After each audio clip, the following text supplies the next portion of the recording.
ऐसा है, भारत आतंकवाद का हमेशा विरोध करता है और आज भी विरोध में है। आपने देखा होगा जब कांग्रेस थी तब भी विरोध हुआ आतंकवाद का, आज भारतीय जनता पार्टी है, आज भी विरोध हो रहा है। क्यों विरोध हो रहा है? तो राजनीति से प्रदूषण पैदा नहीं होता। राजनीति और प्रदूषण दो प्रकार के प्रदूषण होते हैं यहाँ। एक प्रदूषण तो 28 गठबंधनों का है और एक प्रदूषण जो ये पराली जल के हो रहा है। तो ये दो प्रकार के प्रदूषण है यहाँ। सर पहले तो आप अपना नाम बताएं। मेरा नाम रविंद्र आर्य है, मेरठ उत्तर प्रदेश से हूँ। मेरठ उत्तर प्रदेश के रहने वाले हैं। दिल्ली में कब से रह रहे हैं? 89 से। 89 से रह रहे हैं। तो आज का दिल्ली की आबो हवा बहुत खराब महसूस हो रही है। भैया यहाँ की राजनीति खराब है, यहाँ के मुख्यमंत्री खराब हैं, तो आओ आप तो अपने आप ही खराब हो जाती है भाई साहब। अब ये बताओ, अभी ये केजरीवाल जी हमारे मुख्यमंत्री होते हैं दिल्ली के जी उनकी सरकार है पंजाब में बन जाती है। जी। जब से केजरीवाल जी यहाँ सीट पे बैठते हैं, जब से प्रदूषण का रोना रोते हैं। वो पिछली बार से सरकार, पिछली साल से सरकार इनकी पंजाब में भी बन जाती है। जहाँ बहाना लेते थे कि पंजाब में पराली जलती है, उसके धुएं से दिल्ली में प्रदूषण ज्यादा बढ़ जाता है। उसकी सारा का सारा टारगेट पंजाब को किया जाता था, यानी कि कांग्रेस को कोसते थे।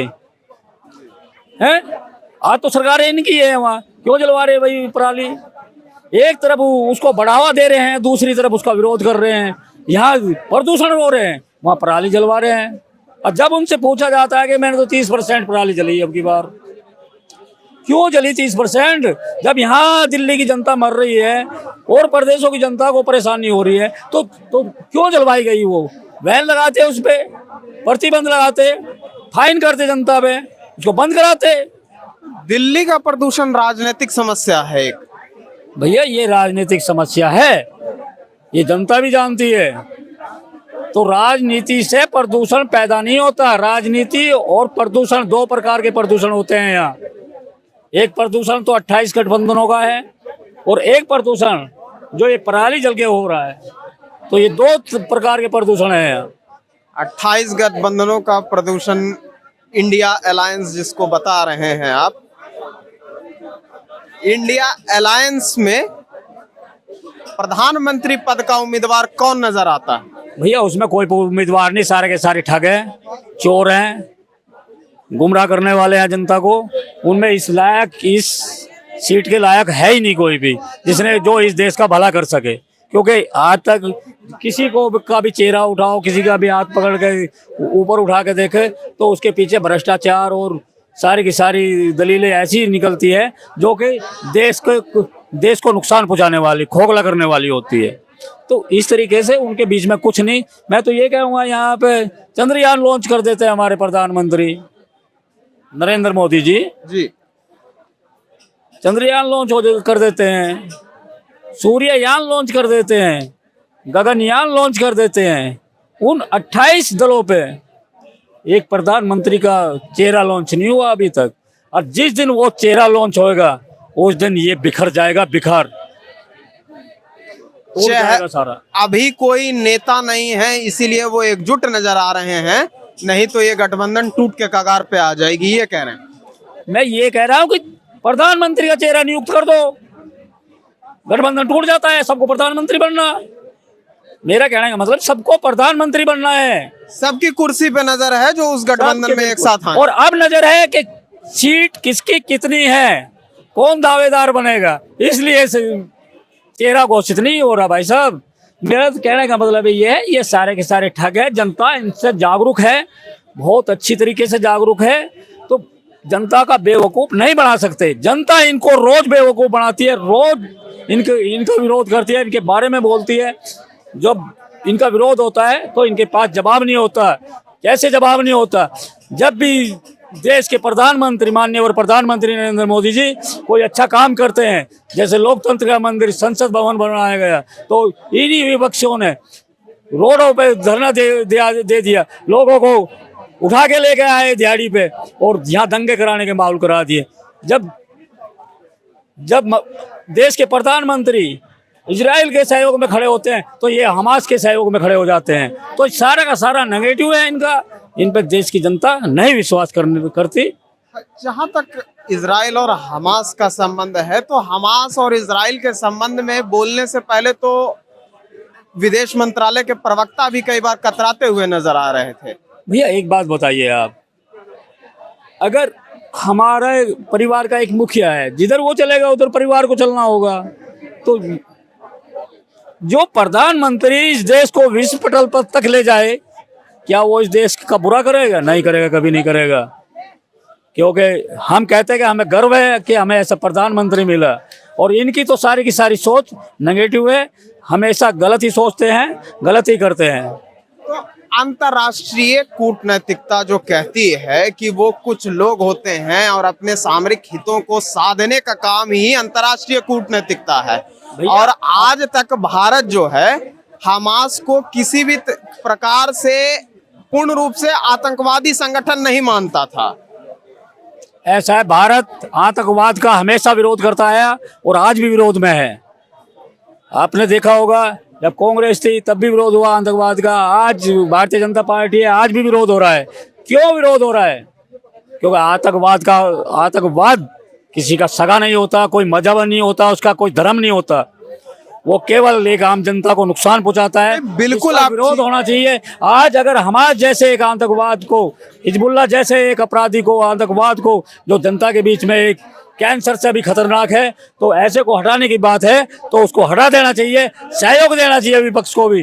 विपक्ष ऐसा होना चाहिए जैसा इजराइल का विपक्ष, तब इजराइल के ऊपर हमला करता है हमास के लड़ाकू, जब हमला करते हैं वहां से और वहां तहस नहस करके निकल जाते हैं जनता को, और जनता में बहुत ही बुरा तरीके से, और वहां से बंधक बना के निकल जाते हैं, तो वहां का विपक्ष उनके सहयोग में खड़ा हुआ दिखाई देता है। अगर वहां के प्रधानमंत्री, इजराइल का प्रधानमंत्री एक कदम उठाता है तो 6 कदम उठाता है आगे बढ़ने के वहां का विपक्ष। ऐसा विपक्ष होना चाहिए, ऐसा विपक्ष नहीं होना चाहिए जैसा हमारे देश का निकम्मा विपक्ष है। कारगिल युद्ध के दौरान अगर विपक्ष को देखें, अटल जी के दौरान जो कारगिल युद्ध हुआ 1999 में, उस दौरान विपक्ष भी गोलबंद नजर आती थी हमारी देश की सरकार के साथ। तो भैया बात सुनो, ऐसे ये कभी इस देश का भला नहीं चाहा। कैसे भला नहीं चाहा? मैं सारी चीजें खोल के बताता हूँ आपसे।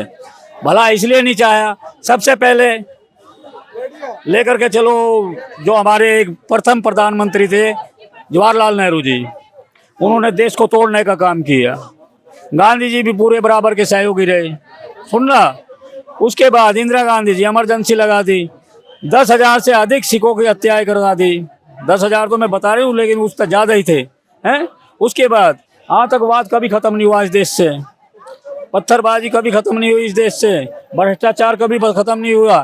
तो मैं ये कहूँगा कि अगर आज ये सारी चीज़ें आम जनता से दूर हो गई, या थोड़ी बहुत रह रही, वो भी दूर होने की चीज़ है, तो ये कोई बुरा नहीं है, एक आम जनता के हित का काम है ये। जब जनता सुरक्षित रहेगी तो जनता आगे कुछ करने के लिए बढ़ेगी। तो फिर दूसरी बात बताऊंगा मैं, तो इन लोगों ने इस तरीके से इस देश का कभी भला नहीं चाहा। अब एक बात बताओ, मोदी जी कौन सी ऐसी जादू की छड़ी लेकर के आ गए कि जो कि 9.5 साल में ये चकमा गए, विश्व पटल पे नाम हो जाता है भारत का। मैं ये कह रहा हूँ, ऐसे कौन सी जादू की छड़ी लेके आए थे वे, जो इन लोगों के पास नहीं थी। वो भैया जब काम करेगा आदमी जब ही चमकेगा। आज यहाँ गरीब के लिए काम होता है, एक विकास की बात होती है। आज पूरा देश कुवैत सुरक्षा में कवच में है। कुवैत की एक घटना सामने आती है इसी दौरान कि 8 पूर्व भारतीय नौसैनिकों को फांसी की सजा दी जा रही है। कतर की बात है, कतर जी, की। कतर की। भैया कतर में बात ऐसी है कि जिस तरीके से कतर उनको एक फंसाने की साजिश रच रहा है, उसको जहां तक की बात है, उन 8 के 8 अधिकारियों को बचाएंगे, और हमारे मोदी जी हर संभव उनको बचाने का कार्य कर रहे हैं। लगभग इस घटना की जानकारी भारतीय विदेश मंत्रालय को लगभग 1 वर्षों से थी, लेकिन उस दौरान भी भारतीय विदेश मंत्रालय के आधिकारिक प्रवक्ता ने सामने आकर के कहा, हम इस पे कड़ी नजर बनाए हुए हैं और आगे देखेंगे कि क्या होता है। तो फिर दूसरी बात मैं ये कहूँगा कि ऐसा कतर सोच रहा है, लेकिन अगर कतर इस तरीके का कदम उठाता है, उसको बहुत महंगा पड़ेगा, कहीं ये इसका नतीजा तो नहीं है कि भारत किसी गुट निरपेक्षता में अपने गुट भैया सारा का सारा नतीजा ये है कि भारत इजराइल के साथ खड़ा है, तो इसलिए ये अपनी चाल चल रहे हैं। ऐसा कोई मुद्दा नहीं। अब से पहले तो उन्होंने फांसी की सजा नहीं सुनाई, अब क्यों उसको टारगेट किया गया उन अधिकारियों को? फिर दूसरी बात, भारत के अधिकारी हैं, इजराइल के लिए काम क्यों करेंगे? बिल्कुल सही बिल्कुल बात। साफ बात है, अपने देश के लिए काम करेंगे। वो सारी की सारी फ्रॉड कर दी है, फर्जी ढंग से उनको फंसाया गया है। ऐसा कुछ नहीं, उनकी औकात नहीं अगर के वे हमारे अधिकारियों को फांसी की सजा सुना तो सकते हैं, अगर फांसी पे लटका दे। अगर फांसी पे लटका देते हैं बाई चांस गलती से, तो उसका उनको मुंह तोड़ जवाब ऐसा दिया जाएगा, 8 की जगह 8000 को लपेट दिया जाएगा, और कभी जिंदगी में आंखों से आंखें मिलाने लायक नहीं रहेगा भारत से। तो भैया बात यहाँ है कि मैं आपको लास्ट में एक चीज बताऊं कि आज स्थिति ऐसी है कि जो कि लोगों को गुमराह करने की कोशिश करी जा रही, दंगा कराने की कोशिश करी जा रही, विपक्ष पार्टियों की बात कर रहा हूं मैं, वे कर रहे हैं इस काम को। कई जगह करे भी हैं, जैसे कि मेवात में हुआ, वहाँ मोहम्मद खान कांग्रेस का विधायक था। उत्तर प्रदेश में अतीक अहमद गुंडों ने मार दिया, उसकी कब्र पे राष्ट्रध्वज लेके चला गया कि हमारा आतंकवादी शहीद हो गया। तो इस तरीके का जब सपोर्ट करते हैं, तो उससे पहले भी कांग्रेस ने घर में बैठा के सम्मान दिया और एक आतंकवादी को उसको सम्मान के साथ छोड़ के आए। तो ऐसे पहले भी हरकतें की इन्होंने। तो भैया ये कभी भी इस देश का भला नहीं चाहेंगे। देश की जनता जागरूक है, आज वो जानती है। और अब की बार देखना, अभी परिणाम बहुत जल्दी में है। 5 राज्यों के चुनाव है, बहुत जल्दी में इनको के मुंह पे वो चांटा पड़ने वाला है, जिससे ये चारों खाने चित हो जाएंगे। बिल्कुल साफ सुपड़ा साफ हो जाएगा इनका। तो देखना, ये धूमधाम से नहीं, बड़े जोर शोर से तीसरी बार माननीय नरेंद्र मोदी जी प्रधानमंत्री की शपथ लेंगे। और लाल किले से पहले ही एक विजय पथ की घोषणा करके आए थे कि मैं फिर से यहाँ आके तिरंगा लहराऊंगा। तो मेरा कहने का मतलब ये है कि जलने वाले लोग जल रहे, लगा रहे हैं झंडू बाम, चारों ओर शोर मच रहा है, मोदी योगी जय श्री राम। तो भैया मेरा कहने का मतलब ये है, चारों तरफ शोर मचा। मुख्य बात यही है कि एजेंडा हिंदुत्व का रहेगा, हिंदुओं की सुरक्षा का रहेगा, देश की एकजुटता का रहेगा। एक चीज और बताऊं मैं आपसे, एजेंडा नहीं है ये सच्चाई है। देश चुनावी एजेंडा, चुनावी एजेंडा। हाँ बिल्कुल बिल्कुल, चुनावी एजेंडा रहेगा, सच्चाई के हित में रहेगा, हिंदू के हित में नहीं, सच्चाई के हित में रहेगा। जिसने काम किया उसके हित में रहेगा, ये सच्चाई है। जो काम करता है उसी आदमी का नाम होता है, उसी को आगे बढ़ाने की बात होती है। आज माननीय नरेंद्र मोदी जी इस काम को कर रहे हैं, तो कोई जोड़ने आदमी झूठ बोल सकता है, लेकिन उसमें 100 बार सोचना पड़ता है। लेकिन झूठ की हमेशा हार होती है, हमेशा हार होती है। अगर एक चीज और सोचने वाली बात है, जब सत्ता से कांग्रेस गिरती है, प्रधानमंत्री पद से नीचे चली जाती है, तो पड़ोसी देश घुटने टेक देता है। हमारा पड़ोसी देश घुटने टेक देता है जमीन पे। जब कांग्रेस के हाथ में कटोरा आता है, तो हमारे पड़ोसी देश के हाथ में कटोरा आ जाता है। और जिस दिन इस देश से कांग्रेस मुक्त हो जाएगी, उस दिन पड़ोसी देश का नक्शा विश्व के नक्शे साफ हो जाएगा।